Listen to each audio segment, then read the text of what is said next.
Hello friends, welcome to hobby recipes. எல்லோரும் எப்படி இருக்கீங்க? இன்றைக்கி நம்ம என்ன பார்க்க போகிறோம் அப்படின்னா, சூப்பரான ஒரு நண்டு பெப்பர் கிரேவி தாங்க பார்க்க போகிறோம். இந்த நண்டு பெப்பர் கிரேவி வந்து சிம்பிளான இன்க்ரீடியன்ட்ஸ் வச்சு சூப்பராக செய்யக்கூடிய ஒரு டிஷ்ஷுங்க. இது கோல்டு இருக்கிறவங்களுக்கு இந்த மாதிரி செஞ்சு சாப்பிட்டு பாருங்கள். கோல்டெல்லாம் சூப்பராக பறந்து போயிடுங்க. வாங்க ஃப்ரெண்ட்ஸ், இந்த சூப்பரான நண்டு கிரேவி செய்யறதுக்காக என்னென்ன பொருள் தேவைப்படுது அப்படிங்கிறத பார்த்துடலாம். இன்றைக்கி நான் வந்து 1 kg நண்டை வந்து நல்லா க்ளீன் பண்ணி எடுத்து வச்சுருக்கேங்க. அதுக்கப்புறம் நான் வந்து 4 வெங்காயத்தை கட் பண்ணி எடுத்து வச்சுருக்கேன். சின்ன சின்னதாக கட் பண்ணி எடுத்துருக்கேங்க. அதுக்கப்புறம் ஒரு 3 தக்காளியை இந்த மாதிரி சின்ன சின்னதாக கட் பண்ணி எடுத்து வச்சுருக்கேன்.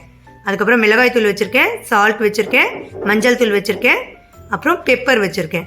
பெப்பர் வந்து நம்ம எவ்வளோ சேர்க்குறோமோ அவ்வளோக்கு அவ்வளோ டேஸ்டியாக இருக்குங்க. பெப்பர் கொஞ்சம் அதிகமாக சேர்த்துக்கோங்க. நான் வந்து தேங்காய் எடுத்திருக்கேங்க. இங்கே பாருங்கள் ஃப்ரெண்ட்ஸ், தேங்காய் வந்து நான் ஒரு 2 பீஸ் எடுத்திருக்கேன். அப்புறம் எண்ணெய் எடுத்திருக்கேங்க. அதுக்கப்புறம் கொஞ்சம் கொத்தமல்லி எடுத்திருக்கேன். வாங்க ஃப்ரெண்ட்ஸ், இந்த கிரேவி எப்படி செய்கிறதுன்னு பார்த்துடலாம். இங்கே பாருங்கள் ஃப்ரெண்ட்ஸ், நான் ஒரு கடாய் வச்சு ஆன் பண்ணிக்கிட்டேங்க. நீங்கள் கொஞ்சம் பெரிய சைஸாக கடாய் இருந்தால் வச்சுக்கோங்க. ஏன்னா வந்து நம்ம அதை கிளறும் போது அந்த நண்டை வந்து இந்த காலெல்லாம் கொஞ்சம் பெருசாக இருக்கும்ல, அதனால கொஞ்சம் பெரிய பாத்திரமாக இருந்துச்சுன்னா நம்ம கிளறத்துக்கு நல்லா இருக்குங்க.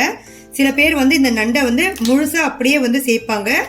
நான் வந்து இதை பாதியாக கட் பண்ணிட்டேங்க. பாதியாக கட் பண்ணி எடுத்துக்கிட்டேன். எதுக்கு அப்படின்னா இந்த மசாலா எல்லாமே வந்து அந்த நண்டுக்குள்ளே நல்லா இறங்கும் அப்படிங்கிறதுக்காக நான் இதை வந்து இந்த மாதிரி இங்கே பாருங்கள் பாதியாக கட் பண்ணி எடுத்துக்கிட்டேன். இது வந்து நிறைய பேர் நினைப்பீங்க நண்டு வந்து க்ளீன் பண்ணுறது ரொம்ப கஷ்டம் அப்படின்னு. ஆனால் ரொம்ப ஈஸிங்க. நான் எப்படி க்ளீன் பண்ணேன் அப்படிங்கிற வீடியோ உங்களுக்கு தேவைப்பட்டுச்சுன்னா நீங்கள் கமெண்ட் பண்ணுங்கள், நான் உங்களுக்கு செஞ்சு காட்டுறேங்க. இங்கே பாருங்கள் ஃப்ரெண்ட்ஸ், இந்த பேன் வந்து நல்லா சூடாயிடுச்சுங்க. இப்போ எண்ணெய் சேர்த்துக்கலாம். 3 டேபிள் ஸ்பூன் அளவுக்கு எண்ணெய் சேர்த்துக்கிறேன்.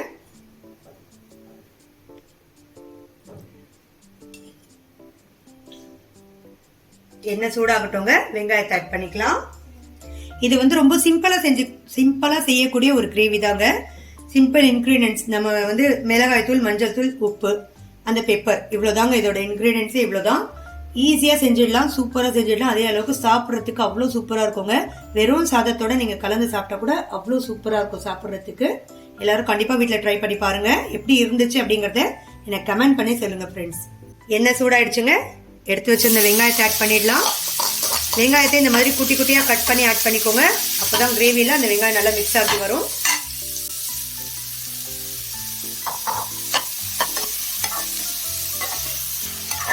இங்கே பாருங்க ஃப்ரெண்ட்ஸ், வெங்காயம் நல்லா கோல்டன் ப்ரௌன் கலர் வர வரைக்கும் நல்லா வதக்கிக்கலாங்க. இங்கே பாருங்க ஃப்ரெண்ட்ஸ், வெங்காயம் நல்லா வதங்கிடுச்சு. இங்கே பாருங்க நல்லா வதங்கிடுச்சு. இப்போ இதில் தக்காளி ஆட் பண்ணிக்கலாங்க. நம்ம எடுத்து வச்சிருந்த தக்காளியை ஆட் பண்ணிக்கலாம். தக்காளியை ஒரு 5 நிமிஷத்துக்கு நல்லா வதங்க விட்டுடலாங்க. அதுக்கப்புறம் மசாலாஸ் ஆட் பண்ணலாம். இங்கே பாருங்க ஃப்ரெண்ட்ஸ், தக்காளி நல்லா வதங்கிடுச்சுங்க. இப்போ இதில் மசாலாஸ் எல்லாமே ஆட் பண்ணிடலாம்.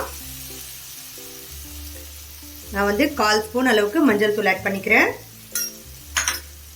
அப்புறம் 1 ஸ்பூன் ஃபுல்லாக உப்பு ஆட் பண்ணிக்கிறேங்க. தேவைப்பட்டுச்சுன்னா திருப்பி ஆட் பண்ணிக்கலாம். அப்புறம் ஒரு 1.5 ஸ்பூன் அளவுக்கு மிளகாய் தூள் ஆட் பண்ணிக்கிறேன். நாங்கள் கொஞ்சம் காரம் அதிகமாக சாப்பிடுவோம், அதனால நான் 1.5 ஸ்பூன் ஆட் பண்ணுறேங்க. நீங்கள் உங்கள் காரத்துக்கு ஏற்ற மாதிரி ஆட் பண்ணிக்கோங்க. எதுக்கு அப்படின்னா பெப்பரும் நம்ம ஆட் பண்ணுறோம், அதுலேயும் காரம் வரும். அதனால உங்கள் காரத்துக்கு ஏற்ற மாதிரி நீங்கள் மிளகாய் தூள் ஆட் பண்ணிக்கோங்க. இப்போ இது எல்லாத்தையுமே நல்லா கலந்து விட்டுட்டு ஒரு 2 நிமிஷத்துக்கு இந்த மசாலாவோட பச்சை வாசனை போகிற வரைக்கும் வதக்கிக்கலாங்க. அதுக்கப்புறம் இதில் நண்டு ஆட் பண்ணிடலாம்.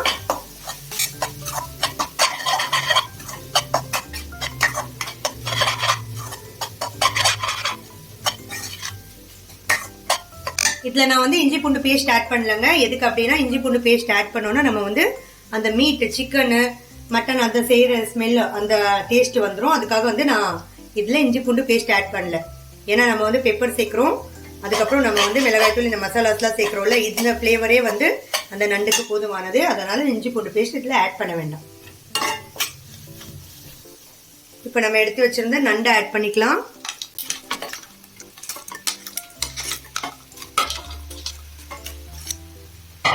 ஆட் பண்ணிட்டு இதை நல்லா கலந்து விட்டுக்கலாங்க. இங்கே பாருங்க ஃப்ரெண்ட்ஸ், நான் இதுக்கு தான் சொன்னேன் பெரிய பாத்திரமா எடுத்துக்கோங்க அப்படின்னு.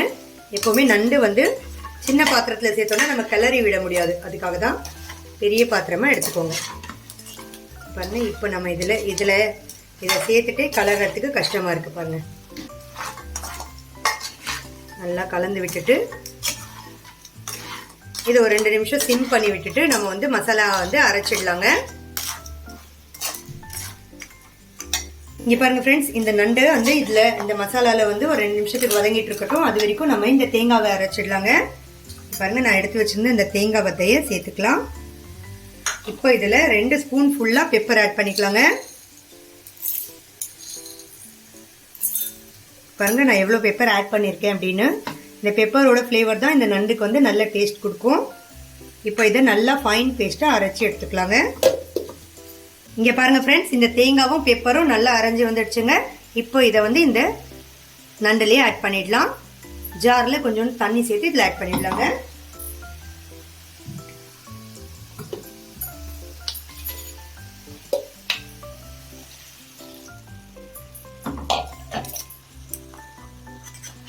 இப்போ இதை வந்து நல்லா கலந்து விட்டுடலாம்.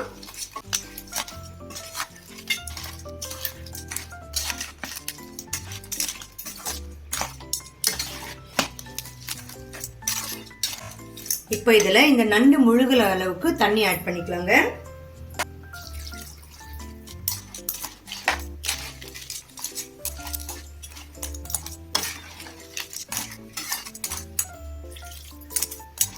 இங்கே பாருங்க ஃப்ரெண்ட்ஸ், இந்த நண்டு முழுகிற அளவுக்கு தண்ணி சேர்த்தாச்சுங்க. இப்போ இதை வந்து 10 நிமிஷத்துக்கு நல்லா குக் பண்ணிக்கலாம்.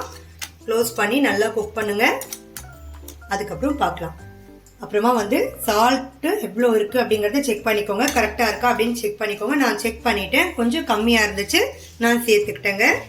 இப்போ இதில் கொஞ்சமாக கொத்தமல்லி ஆட் பண்ணிக்கலாம். இப்போ இதை வந்து 10 நிமிஷத்துக்கு நல்லா கொதிக்கட்டும். அதுக்கப்புறம் நம்ம இறக்கி வச்சிடலாம்.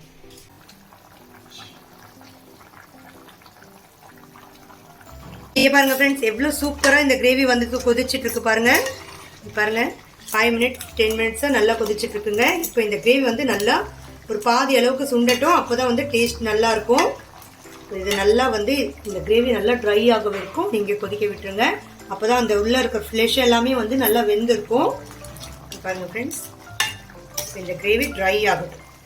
இங்கே பாருங்க ஃப்ரெண்ட்ஸ், நம்மளோட நண்டு கிரேவி வந்து சூப்பராக ரெடி ஆகிடுச்சுங்க. இங்கே பாருங்கள், இந்த அளவுக்கு கிரேவி வச்சுட்டு இறக்கிடுங்க. அப்போ தான் சாப்பிடும்போது அந்த ஃப்ளெஷ்ஷோடு இந்த கிரேவி சேர்த்து சாப்பிட்டா சூப்பராக இருக்குங்க.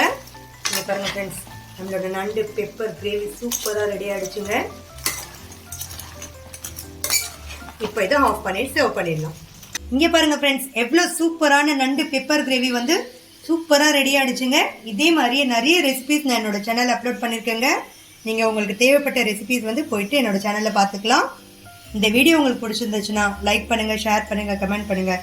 மறக்காமல் என்னோட சேனலுக்கு சப்ஸ்கிரைப் பண்ணுங்கள் ஃப்ரெண்ட்ஸ். தேங்க்யூ.